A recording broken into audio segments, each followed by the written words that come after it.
Hello students, this is our lecture 5 in C. In this lecture we will study about modular expression in C. अभी modular expression क्या करता है? Modular expression हमें reminder देता है. अब रिमाइंडर जैसे कि सपोज करिए हमारे पास 5 है नंबर और हम इसे 2 से डिवाइड कर रहे हैं तो रिमाइंडर 1 आएगा ना. तो अब हमें इस रिमाइंडर से मतलब है, तो अब हम रिमाइंडर निकालना चाहते हैं. तो ये कैसे निकालेंगे? Int x equal to 5 modular 2 modular, इसका एक्सप्रेशन ये है. तो यहाँ पर क्या होगा, x में 1 स्टोर होगा. जैसे कि सपोज़ करिए अगर हम यहाँ पर करें -5 मॉडुलर 2, तो यहाँ पर अब क्या आउटपुट आएगी x में? यहाँ पर जो भी हमारे पास ये वाली चीज़ जो पहला नंबर होता है जिसके कॉरस्पॉन्डिंग हम ये मॉडुलर एक्सप्रेशन लगा रहे हैं, जो उसका साइन है वही जो स्टोर होगा वही उसमें साइन आएगा. जैसे कि सपोज़ करिए -5% या फिर मॉडुलर 2, तो यहाँ पर स्टोर होगा -1. अगर 5 मॉडुलर -2 है तो अगर न्यूमरेटर से हमें फ़र्क है, यहाँ पर प्लस है ना, तो यहाँ पर क्या आएगा 1. अब देखिए यहाँ पर है -5% -2, तो यहाँ पर -1 इसलिए क्योंकि जो हमारा न्यूमरेटर है मतलब कि जो फर्स्ट नंबर है वो माइनस है, मतलब कि वो नेगेटिव है, इसलिए यहाँ पर -1 स्टोर होगा. ठीक है. अब सपोज़ करिए अगर हम चाहते हैं कि हम फ्लोट का निकालें, फ्लोट जैसे 8.0 उसका मॉडुलर एक्सप्रेशन 2. अब वैसे तो देखें कि 8.0 का मतलब 8 ही हो गया, तो अगर मतलब कि इसका मॉड करें 2 के साथ तो रिमाइंडर 0 आना चाहिए, पर ये गलत है क्योंकि हम फ्लोट पर ये काम नहीं कर सकते. ठीक है. अगर सपोज़ करिए फिर भी हमें एक काम करना ही है तो क्या कर सकते हैं, पहले हम इसकी टाइप कास्टिंग कर सकते हैं. जैसे कि सपोज़ करिए इंट 8.0% 2. अब यहाँ पर क्या आउटपुट आएगी? यहाँ पर आउटपुट आएगी सबसे पहले ये जो होगा इससे डिवाइड होगा, जैसे कि यहाँ पर आएगा सबसे पहले 4.0. अब ये 4.0 क्या करेगा, यहाँ पर जब 8.0% 2 आएगा तो यहाँ पर क्या देगा, एक बार एरर देगा. तो सबसे पहले क्या होगा, ये इंटीजर में खुद को कन्वर्ट करेगा क्योंकि यहाँ पर हमने एक्सप्लिसिट टाइप कास्टिंग कर दी है. तो यहाँ पर क्या होगा, सबसे पहले 8% 2 और यहाँ पर क्या आएगा 0. ठीक है. ठीक है.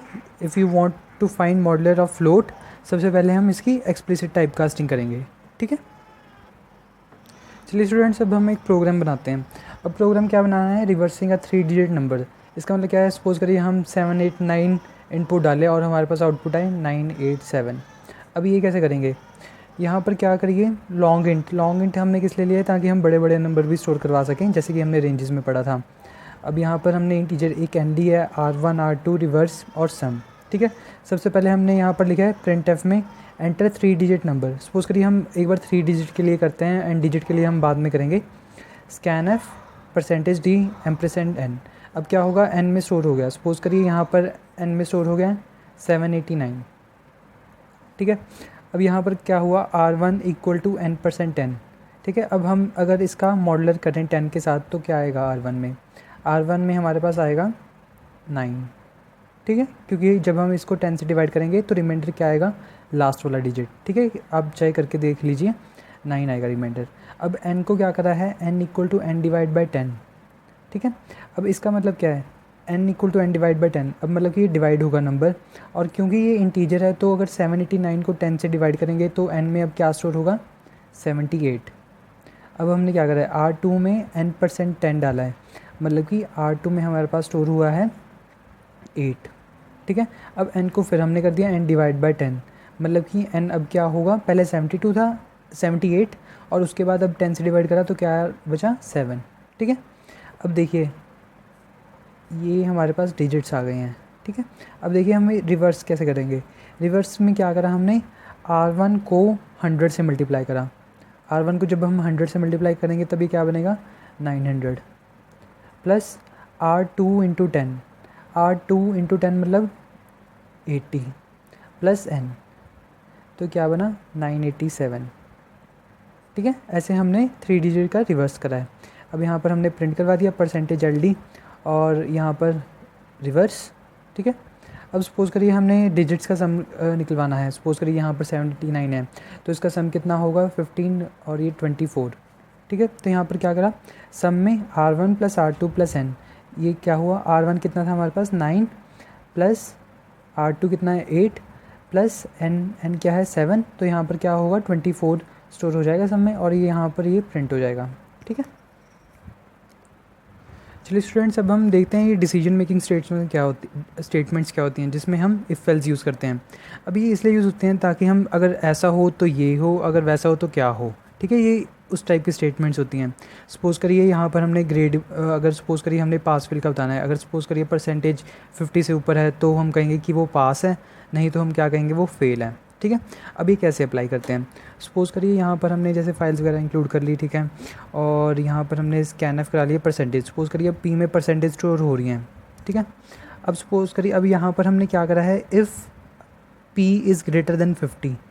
अब यहाँ पर इसका स्टेटमेंट क्या है, इफ़ का मतलब है अगर पी हमारे पास 50 से ज़्यादा है, मतलब कि अगर वो 50 से ज़्यादा है परसेंटेज, सपोज़ करिए 70 है, तो क्या प्रिंट होगा, पास और कॉन्ग्रेट्स।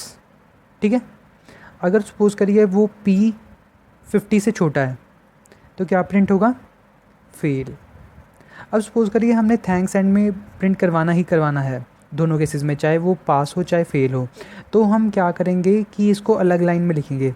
सपोज़ करिए अगर मैं यहाँ पर ब्रैकेट डाल देता तो इसका मतलब क्या होता कि ये एल्स से ही लिंक हो जाती दोनों स्टेटमेंट। अगर 50 से ज़्यादा परसेंटेज होती तो प्रिंट होता पास और कॉन्ग्रेट्स, अगर 50 से कम होती तो क्या प्रिंट होता, फेल और थैंक्स। पर हमें चाहिए कि थैंक्स हमेशा प्रिंट हो, तो हम क्या करते हैं कि यहाँ पर सेमीकोलन लगा दिया। सेमीकोलन का मतलब यहाँ पर लगने के बाद और यहाँ पर हमने कोई ब्रैकेट नहीं, कर्ली ब्रेसेस यूज़ करें, तो मतलब कि ये एल्स के साथ अकेले ये स्टेटमेंट का लिंक है, इस स्टेटमेंट का कोई लिंक नहीं है।